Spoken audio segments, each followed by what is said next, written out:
The first thing I found in the trash bag was my wife's wedding picture. The second was the little cedar box that held the last note she ever wrote me. And when I saw both of them tossed beside a stack of cocktail napkins, something inside me went very still. That was the moment I stopped thinking of the whole thing as an HOA dispute and started treating it like an invasion. My name is Daniel Mercer, and the place they invaded was a cedar cabin on Gray Heron Lake, up in the mountains of western North Carolina, where the roads narrow down to gravel and the morning fog hangs so low over the water it looks like the lake is breathing. My wife, Emily, and I found the property 11 years earlier, back when she was healthy and I still believed bad things happened, mostly to other people. We designed the cabin together on yellow legal pads at our kitchen table, arguing over window sizes, laughing about whether anyone actually needed 2 fireplaces, and promising each other that one day we would disappear there whenever the world got too loud. Then the cancer came, and the world got louder than either of us could handle. Emily never got to see the cabin finished. She made it through the foundation, the roof, and one winter of looking at photographs from a hospital bed. But by the time I installed the last oak floorboard, she was gone. I completed every detail exactly the way she wanted it. The reading nook facing east, the deep blue kitchen cabinets, the shelves built to fit her old novels, even the ridiculous copper bathtub she insisted would make us feel like wealthy pioneers. After that, the cabin became less like a house and more like a promise I kept walking around inside. I went there when I could not sleep, when birthdays came around, when well-meaning friends tried to set me up with women who deserved someone less broken. It was quiet there, but not empty. Then one Tuesday morning, while I was drinking coffee on the back porch, I got an email from Cynthia Vale, president of the Briar Ridge Property Association. The subject line read, "Mandatory residence assignment for Heritage Summer Reception." I read it twice because the first time my brain rejected the words "on principle." The email informed me that my cabin had been selected to host a private welcome reception for Everett and Lillian Crow, a wealthy couple who had recently purchased 3 adjoining lots on the North Ridge. Cynthia described them as important community stakeholders, which is HOA language for people with money everyone wants to impress. She cited Section 9.4 of the neighborhood bylaws, something called emergency community access, and ordered me to vacate the property for 48 hours so decorators, caterers, and security personnel could prepare the site. At the bottom, in bold, was a sentence that said non-compliance could result in expedited architectural and safety review. That was not a request. That was a ransom note written by someone who owned a printer. I called the HOA office and got Cynthia's assistant, a nervous young man named Parker who spoke like he had been trained never to finish a sentence without permission. I asked for the meeting minutes authorizing the event. He said they were confidential. I asked which board members voted. He said he was not permitted to disclose internal deliberations. I asked whether Cynthia had invented the whole thing over lunch. He went quiet, then transferred me.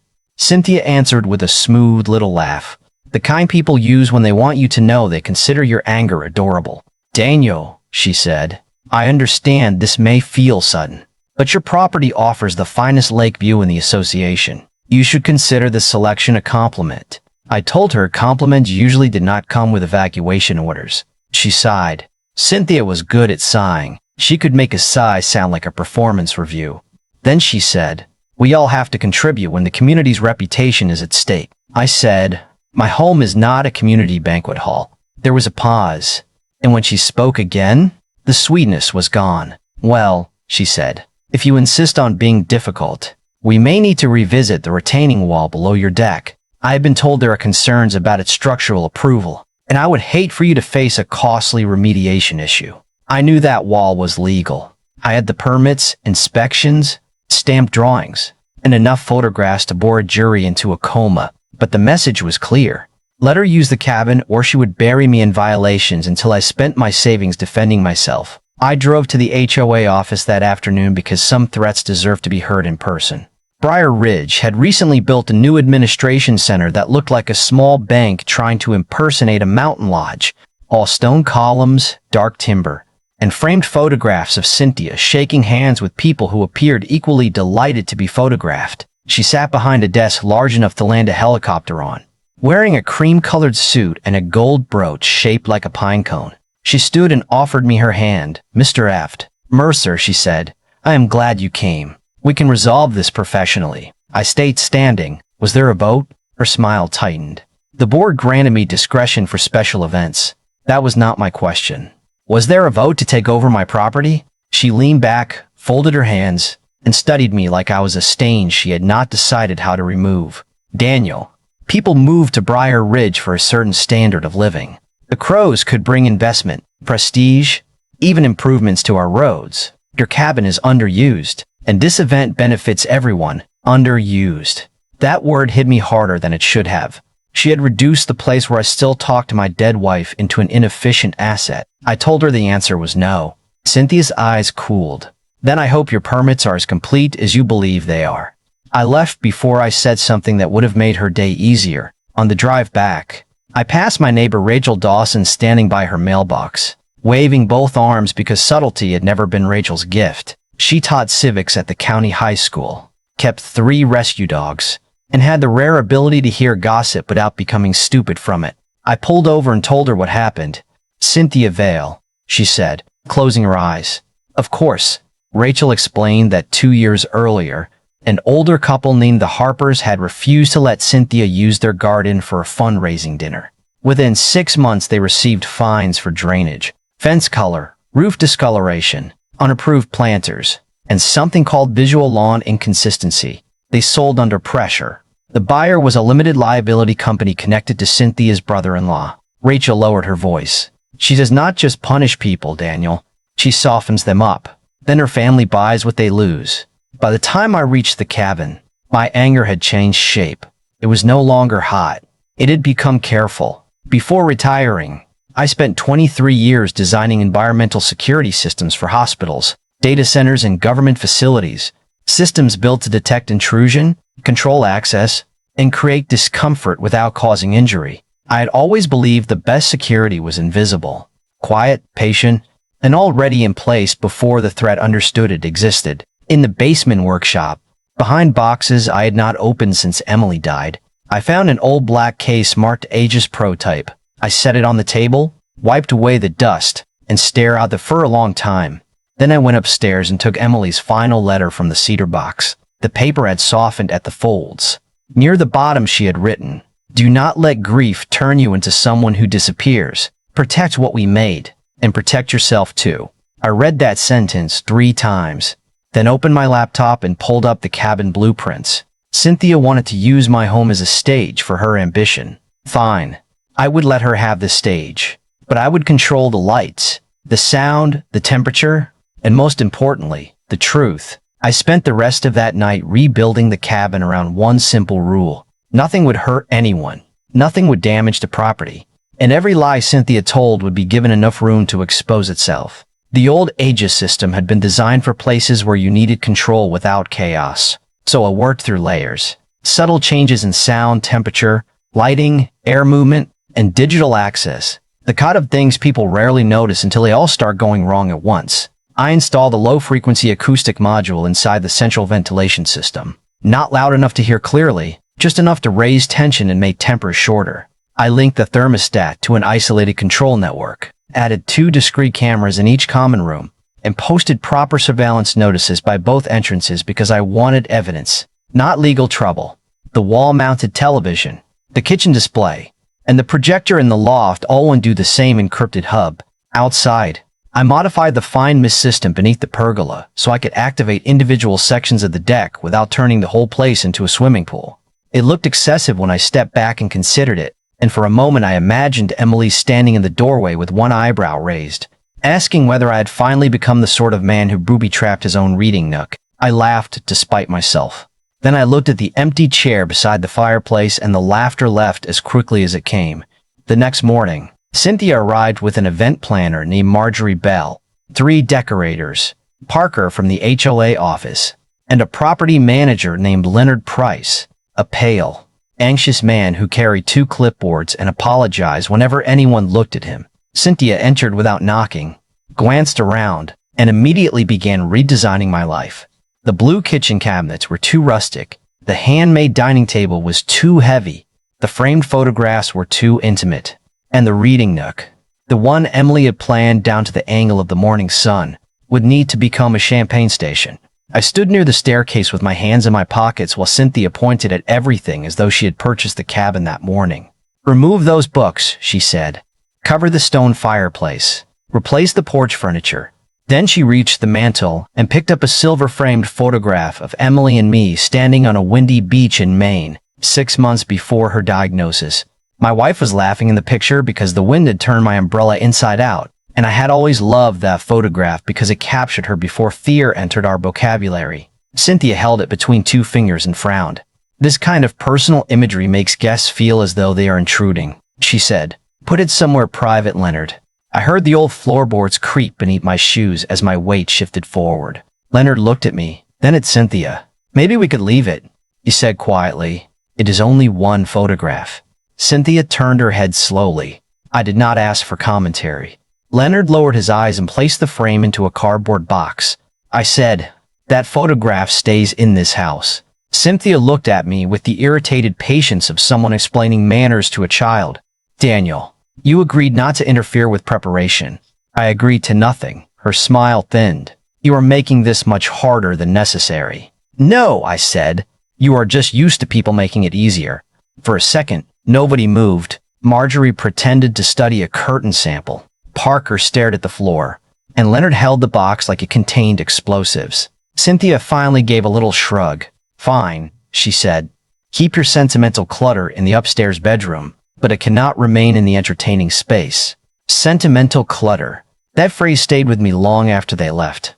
By late afternoon, they had sent me a 6-page list of mandatory alterations, most of them cosmetic, all of them absurd, and 3 of them involving fixtures Emily had chosen herself. I forwarded the list to my attorney, then called Rachel and asked whether she knew anyone inside the HOA who might be willing to talk. She was quiet for a moment. "Leonard," she said.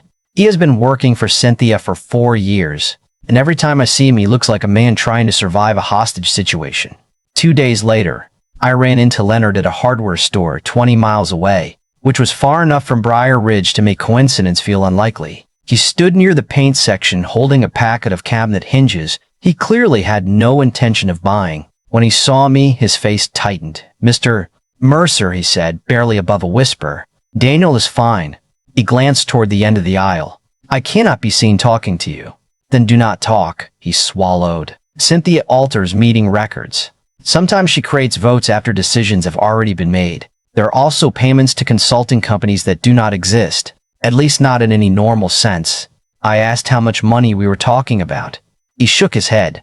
"More than anyone on the board realizes. She keeps separate files. Parker knows some of it, but he's terrified." I asked why Leonard had stayed. His answer came so fast it sounded rehearsed. "Health insurance. My daughter has a heart condition. Cynthia knows that. She reminds me whenever I hesitate." He rubbed both hands over his face, then whispered, "Last year, the Harpers were not the first. There were 3 others, all pressured into selling, all purchased by companies tied to her family." Before I could ask anything else, he placed the cabinet hinges on a shelf and walked away. A few seconds later, a thick envelope slid from behind a row of paint cans and landed near my boot. Inside were copies of altered board minutes, invoices, bank transfers, and a spreadsheet linking 4 property purchases to companies controlled by Cynthia's husband, Grant Vale, and his cousin. The amounts were not small. One invoice showed $42,000 paid for community image consulting to a firm registered at a mailbox store. Another showed HOA funds used for private background checks on residents, including me. There was even a note beside my name that read "emotionally vulnerable, isolated, likely compliant after sustained pressure." I read that line in my truck and sat there so long the store lights came on around me. What bothered me was not that they had investigated me. It was that Cynthia believed grief had made me easy to move. I called Rachel from the parking lot. "I need you to help me run the system during the event," I said. There was a pause. "What system?" "The kind Emily would have called unnecessarily dramatic." Rachel laughed once. "Then I am definitely in." Rachel's late husband had worked in network security, and she knew enough to operate the remote console after one evening of instruction. We set up in the guest room of her house, across the lake, where we had a clear line of sight to the cabin and 2 independent internet connections. I sent encrypted copies of Leonard's documents to my attorney. To county investigators, and to Samuel Hart, the only board member I trusted, a retired accountant who had challenged Cynthia at meetings before being quietly pushed aside. I also scheduled a timed release of the evidence in case anyone tried to disable the system or remove me from the property. The day before the reception, I returned to the cabin and found the front door unlocked. Inside, decorators had already covered the furniture, moved Emily's books into boxes, and packed my belongings into black trash bags. One bag had split open near the kitchen. Her wedding photograph lay face down beside the cedar box containing her last letter. My hands began to shake, not with fear, but with the kind of anger that makes the whole world seem sharply outlined. I picked up the photograph, cleaned the glass with my sleeve, and put it back on the mantel. Then I placed the cedar box in the locked study and turned toward one of the cameras. I knew Cynthia would review the footage later as she gained access. I looked directly into the lens and said, "You should have left her out of this." At 3 o'clock the following afternoon, black cars began climbing the mountain road. Caterers carried silver trays into the kitchen. Musicians set up near the fireplace, and guests in expensive clothes wandered onto the deck, admiring the lake as if Cynthia had personally invented water. Everett and Lillian Crow arrived just before 4. Everett was broad-shouldered, reserved, and carried himself like someone accustomed to letting other people underestimate how much he noticed. Lillian had an elegant, almost severe calm, and within seconds I could tell she was far more observant than Cynthia expected. From Rachel's guest room, I watched Cynthia greet them at the entrance. "This cabin represents the spirit of Briar Ridge," she announced, sweeping one arm toward my living room. "Warmth, generosity, and shared purpose." Rachel looked at me. "Shared purpose?" I said. "Apparently theft sounds better with a mountain view." We waited until the room filled, then activated the first layer. The low-frequency module came live through the vents. Nothing dramatic happened, not at first, but within minutes, conversations became shorter, shoulders tightened, and Cynthia began snapping at Parker for small mistakes. Then I raised the temperature 2 degrees, waited 8 minutes, and raised it 2 more. Guests loosened collars and fanned themselves with programs. Cynthia's forehead began to shine beneath the soft lighting, but she refused to acknowledge it. "Leonard," she hissed, "fix the climate control." He tapped the thermostat. "It is not responding." "Then override it." "I am trying." Cynthia turned toward the Crows and gave a strained laugh. These older private renovations can be temperamental. That was her first public lie of the evening, and I marked the time. After 20 minutes, the room had become uncomfortably warm. Cynthia herded everyone onto the deck, claiming the evening air was part of the experience. I waited until she stood beneath the pergola, holding a glass of champagne and describing plans for a new private marina. Rachel moved her hand over the control panel. "Ready?" I watched Cynthia point toward the shoreline that belonged to me, speaking as though my home, my view, and my wife's dream were assets in her private portfolio. I nodded. Rachel pressed the key. A cool mist drifted down across the deck, delicate at first, then steady enough to beat on jackets, dresses, and Cynthia's carefully arranged hair.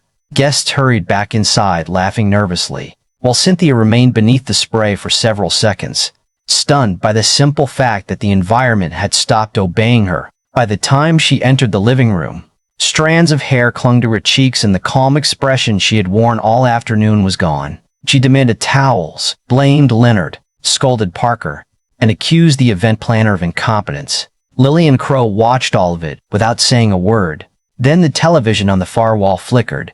The event logo vanished, and the first page of the HOA financial records appeared in its place. $42,000 for image consulting, $19,000 for resident compliance research, $68,000 transferred to Vale Community Holdings. Cynthia froze. Samuel Hart stepped closer to the screen. "What is this?" he asked. Cynthia lunged for the remote. "A presentation error," she said. "Leonard, turn it off." Leonard did not move. More documents appeared. Altered meeting minutes placed beside original drafts. Signatures copied onto votes that had never occurred. Property transactions arranged in a clear timeline. Samuel took out his phone and started photographing the screen. Everett Crow leaned forward. "Vale Community Holdings," he said. "Is that connected to your family?" Cynthia's eyes moved around the room, searching for someone she still controlled. "This material is fabricated," she said. "It is a malicious attack by a disgruntled resident." Lillian finally spoke. "Which resident?" Cynthia hesitated, and that hesitation told the room more than an answer could have. Then the front door opened and Grant Vale walked in late, smelling of bourbon and rain, his tie loose and his expression exhausted. He looked at the screen, then at his wife. For once, Cynthia seemed relieved to see him. "Grant," she said, "tell them these records are false." Grant stared at the property list for several long seconds. Then he gave a tired laugh and said, "No, Cynthia, those numbers look real to me." The room went silent. Cynthia's face emptied. Grant set his glass on the table and continued, "You always said nobody would care how you got control, as long as everything looked impressive when you were done." Cynthia whispered his name like a warning. He ignored it. Samuel turned toward Leonard. "Did the board vote to use this cabin tonight?" Leonard's mouth opened, but no sound came out. Cynthia stepped toward him. "Think carefully, Leonard." I saw his hands shaking, and for a moment I thought fear would win. Then he looked at the photograph of Emily on the mantel, the one Cynthia had ordered removed, and something in him settled. "No," he said, "there was no vote. The minutes were created afterward." A murmur moved through the guests. Rachel looked at me, her eyes wide. "That is enough," she said. "Not yet," I replied, because Cynthia was still standing, still calculating, still certain she could talk her way back into power, and the next file waiting on my screen was not about money. It was about what she had said when she thought the people she wanted to impress would never hear it. I opened the next file, and Cynthia's own voice filled the room. She had recorded the message 3 weeks earlier while speaking to Parker in her office, apparently forgetting that the association's conference system archived everything automatically. "The crows are rich," she said. "The money does not buy taste." And Lillian dresses like she is attending a funeral for someone she barely knew. A few guests shifted uncomfortably. Lillian did not move at all. Cynthia's recorded voice continued, sharper now.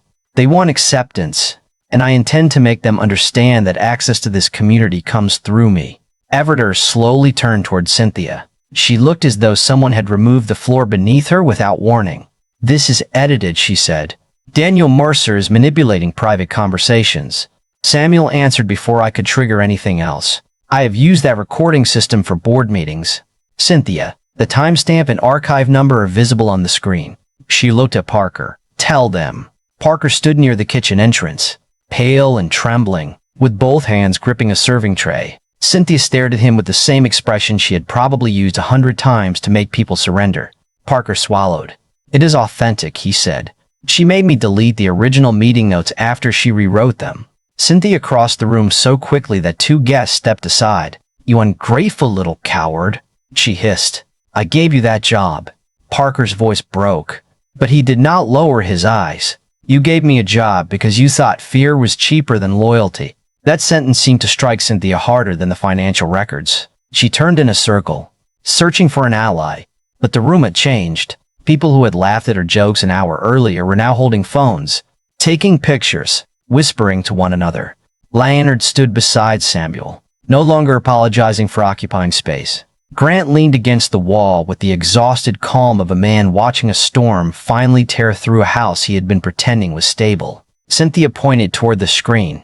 "This entire event is an illegal ambush. Whoever's controlling that system will face criminal charges." I leaned toward the microphone in Rachel's guest room and activated the cabin speakers. My voice entered the room quietly. "This is Daniel Mercer, the owner of the home you entered after I explicitly refused permission. The property is under lawful video surveillance. The financial documents have already been delivered to counsel and investigators, and every system currently operating is non-harmful." Cynthia stared at the ceiling. "You think this makes you clever?" she shouted. "I think it makes you documented," I said. Rachel covered her mouth to hide a laugh. Cynthia marched toward the nearest camera. "You vindictive, pathetic man. Your wife would be ashamed of what you turned this place into." The words landed harder than I expected. For 1 second, I was back in the hospital, sitting beside Emily while the machines breathed and clicked around us, listening to her apologize for leaving me alone as if dying were some personal failure. My hand hovered above the controls. Anger invited me to humiliate Cynthia completely, to strip away every last piece of dignity while the people she wanted to impress watched. Then I saw Emily's picture on the mantel, still upright, still catching the warm light from the fireplace, and I remembered what she had actually asked of me. Protect what we made. She had never asked me to become cruel. I lowered the mist pressure I'd prepared for the final sequence and aimed only at the small section of deck outside the open doors. A burst of water sprayed across the stone, startling Cynthia as she backed away. But it did not touch anyone. Then every digital screen changed to a simple message stating that the reception was unauthorized and the guests were being asked to leave the private property peacefully. No insults, no dramatic images. Just the truth. Lillian Crow picked up her coat. "Mrs. Cossery, Vale," she said. "I have spent much of my life around people who confuse influence with character. It is always unpleasant, but rarely this educational." Everett offered Daniel Mercer my apologies to the empty room, then left with his wife. One by one, the guests followed. Samuel stayed behind with Leonard and Parker, photographing documents and collecting written statements. Grant waited until the room was almost empty before approaching Cynthia. She stood beside the fireplace with wet strands of hair around her face, though whether from the deck mist or sweat I could not tell. Grant spoke gently. "It is over." Cynthia laughed once, but there was no humor in it. "You helped them." "I gave Leonard access to the files," Grant admitted. "I kept telling myself I was protecting our life, but really I was protecting my comfort while you destroyed everyone else's." Cynthia's expression changed, and for the first time that evening she looked less like a tyrant than a frightened woman who had built her identity out of other people's obedience. "I only wanted this place to matter," she whispered. Grant shook his head. "The place already mattered. You wanted to be the reason." By midnight, the cabin was empty except for caterers packing equipment, and Samuel waiting for a sheriff's deputy to collect copies of the records. Rachel and I crossed the lake in her old fishing boat because the road was blocked by departing cars. When I stepped inside, the house smelled like perfume, warm wine, and wet cedar. Emily's books were stacked in boxes. The furniture had been rearranged, and half-eaten food covered the kitchen counters. It should have felt violated, but instead it felt like a house after a storm, shaken but standing.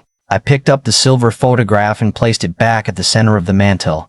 Rachel stood behind me and said, "She would be proud of you." I told her I was not sure. Rachel looked around at the untouched walls, the unharmed guests, and the evidence now in the hands of people who could act on it. "You had the power to hurt her," she said. "You chose to stop her instead. There is a difference."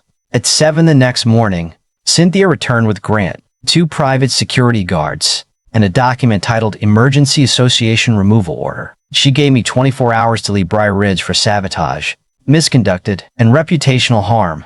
I read the first page, then handed it back. "This is not a legal eviction order."